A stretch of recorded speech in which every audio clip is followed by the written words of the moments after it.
Hello students, welcome to Edu Study 26। और आज हम अपनी वीडियो का अगला पार्ट शुरू करने जा रहे हैं। जैसे कि आप लोगों को पता है कि हम पॉपुलर कल्चर कर रहे हैं। बहुत ही इंटरेस्टिंग और इजी टॉपिक है।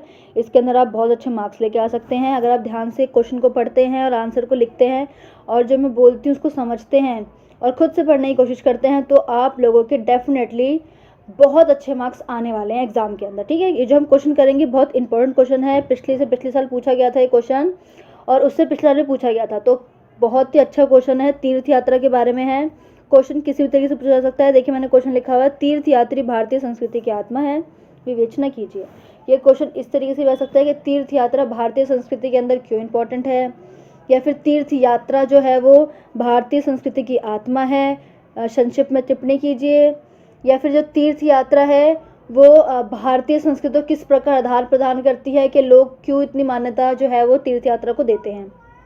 किसी तरीके से पूछा जाए, जहाँ पर तीर्थ यात्रा और भारत की आत्मा या फिर भारत के बारे में बोला गया है, बेटा आपको यही आंसर लिखना है। कंफ्यूज नहीं होना, दोबारा बता रही हूँ।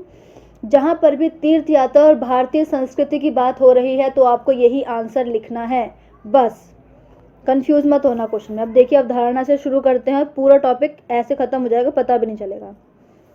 तीर्थ एवं तीर्थ यात्रा की अवधारणा। तीर्थ यात्रा की प्राचीन अवधारणा क्या है, देखिए। हमारी सांस्कृतिक परंपराओं की प्रारंभिक अवस्था में ही तीर्थ यात्रा की उत्पत्ति की जा सकती है। प्राचीन काल के ब्राह्मण एवं बौद्ध साहित्य में तीर्थों का उल्लेख है। वेदों में भी यदि स्तुतियों के धार्मिक महत्व का वर्णन मिलता है। इसका मतलब ये है कि हमें प्राचीन काल से, बहुत प्राचीन काल से ही हमें जो है तीर्थ यात्रा के बारे में बताया गया है, चाहे वो कोई भी ग्रंथ हो, कोई भी पुस्तक हो। ठीक है। नदियों से संबंधित तीर्थ की अवधारणाएं क्या हैं, देखिए। स्मृतियों में नदियों, विशेषकर गंगा, यमुना, सरस्वती की पवित्रता के बारे में उल्लेख है। इन नदियों को विशेष गुणों से युक्त तीर्थ माना जाता है। अपने जीवन काल में कृत पापों से मुक्ति के लिए इन स्थानों की पवित्र यात्रा से तीर्थ यात्रा का पद संबंधित है। उदाहरण के लिए विष्णु स्मृति संपूर्ण प्राचीन भारत में फैले हुए तीर्थों का उल्लेख करती है। यह तीर्थ यात्रा की अनुशंसा भी करती है और इसकी तुलना अश्वमेध यज्ञ से करती है। मनुस्मृति भी गंगा नदी एवं कुरुक्षेत्र नामक स्थान के अति महत्व को दर्शाती है। देखिए बच्चा, हमारे लिए कितनी ज़्यादा इंपॉर्टेंट है, जो नदी है वो कितनी ज़्यादा इंपॉर्टेंट है हमारे तीर्थ के रूप में देखा जाए तो। सिंपल लैंग्वेज में कहूँ तो नदियाँ भी हमारे लिए क्या है, हमारे एक तीर्थ स्थल है। सबको पता है गंगा स्नान करने जाते हैं लोग हिंदू धर्म के अंदर। ठीक है, तो वो इसी तरीके से क्या होता है, तीर्थ स्थल माना जाता है। ठीक है, ऐसा माना जाता है कि गंगा के अंदर स्नान करने से जो हमारे पाप है उनसे मुक्ति मिल जाती है। ठीक है, एक बार गंगा स्नान जरूर करना चाहिए और लोग तो बहुत बार जाते हैं। ठीक है। कौटिल्य की अर्थशास्त्र। अब देखिए कौटिल्य ने जो अर्थशास्त्र लिखी थी उसमें भी तीर्थ का उल्लेख है। जैसे कि कौटिल्य के अर्थशास्त्र में उल्लेखित है, मौर्य काल में भी तीर्थ यात्रा बड़ी संख्या में पवित्र स्थानों की यात्रा करते थे। यानी कि जो तीर्थ यात्री है वो बड़ी संख्या में क्या करते थे, तीर्थों की यात्रा करते थे। ठीक है, बढ़ते हैं आगे। महाभारत एवं पुराण। महाभारत में वन पर्व का एक भाग जिसका शीर्षक तीर्थ यात्रा पर्व है विशेष रूप से तीर्थ यात्री को समर्पित है। पुराण भी तीर्थ यात्रा के बारे में बातें और सूचनाएं प्रदान करते हैं। बेटा हमें बातें आएगा, ठीक है, बातें और सूचनाएं प्रदान करते हैं। तीर्थ स्थलों एवं क्षेत्रीय महात्मा पुराण के महत्वपूर्ण अंग है। यह तीर्थ यात्रा के गुणों के बारे में भी बताते हैं तथा यह भी बताते हैं कि तीर्थ यात्रा के दौरान किसी तीर्थ यात्री को किस प्रकार का धार्मिक जीवन व्यतीत करना चाहिए। देखिए बेटा, महाभारत और पुराण में भी तीर्थ के बारे में उल्लेखित है। निबंधों में तीर्थ यात्रा। देखिए, महाकाव्य एवं पुराणों के अतिरिक्त निबंध एवं तीर्थ यात्रा के प्रकार, स्वरूप एवं महत्व पर बल दिया गया है। यानी कि निबंधों में भी इनके बारे में बताया गया है। इन निबंधों में मध्यकालीन भारत के हिंदू तीर्थ यात्रा के बारे में उल्लेख किया गया है। इसमें लक्ष्मीधर का कल्पतरु, नारायण भट्ट का श्लीसेतु, हिमाद्री का चतुर्वर्ण चिंतामणि, मित्र मिश्र का तीर्थ प्रकाश आदि उल्लेखनीय। ये सारे क्या है बेटा, सारे निबंध है जिनके अंदर आपको उसके बारे में मिल जाएगा। किसके बारे में, तीर्थ यात्रा के बारे में। अब देखिए विदेशी तीर्थ यात्रियों के वृत्तांत। हिस्ट्री स्टूडेंट भाई पता ही होना चाहिए तीर्थ यात्री जो विदेश से आते हैं। प्राचीन काल में विदेशी तीर्थ यात्रियों के यात्रा वृत्तांत भी तीर्थ यात्रा के विभिन्न स्थानों का उल्लेख कराते हैं। उदाहरण के लिए मेगास्थनीज की इंडिगा, फहियान की फुकुओकी एवं अन्य ने विभिन्न क्षेत्रों में अनेक तीर्थ स्थलों अथवा तीर्थों का उल्लेख किया है। आप लोगों को जितने भी नाम पता है ना, जो बाहर से लोग आए थे और भारत के अंदर आके उन्होंने तीर्थ के बारे में बताया है, लिखा है, तो आप लिख सकते हैं अपनी बुक में से देख के, ठीक है। आप इसको थोड़ा लंबा भी कर सकते हैं, इतना भी लिखेंगे तब भी काफ़ी है, और बहुत आसान लैंग्वेज है, ठीक है। विभिन्न धर्मों के कुछ महत्वपूर्ण तीर्थ। अब देखिए हम अलग अलग धर्मों के क्या करेंगे, तीर्थ के बारे में पढ़ेंगे, बहुत इंटरेस्टिंग है। देखिए हिंदू परंपरा।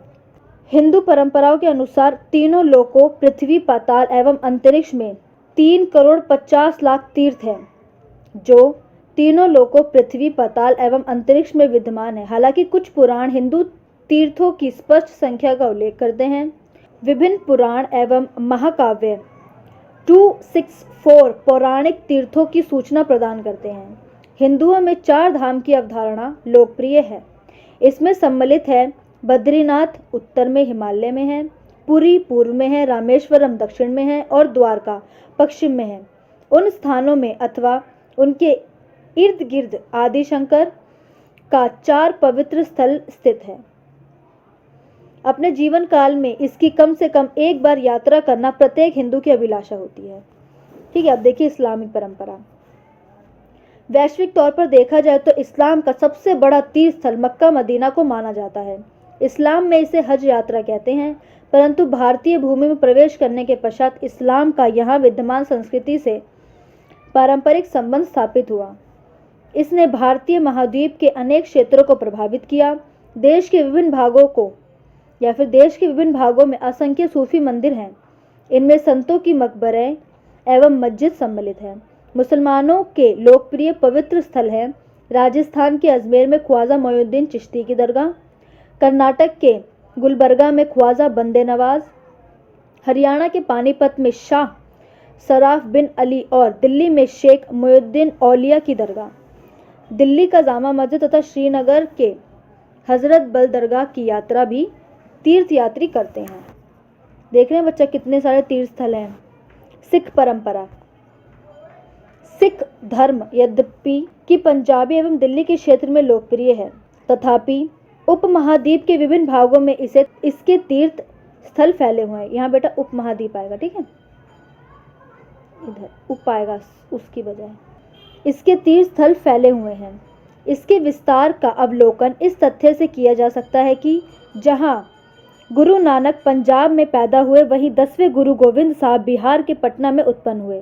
सिखों का प्रमुख पवित्र स्थल गढ़वाल में हेमकुंड साहब, अमृतसर में स्वर्ण मंदिर, तरनाल के आनंदपुरी साहब एवं पटना में पटना साहब अवस्थित हैं। देखिए बेटा ईसाई परंपरा।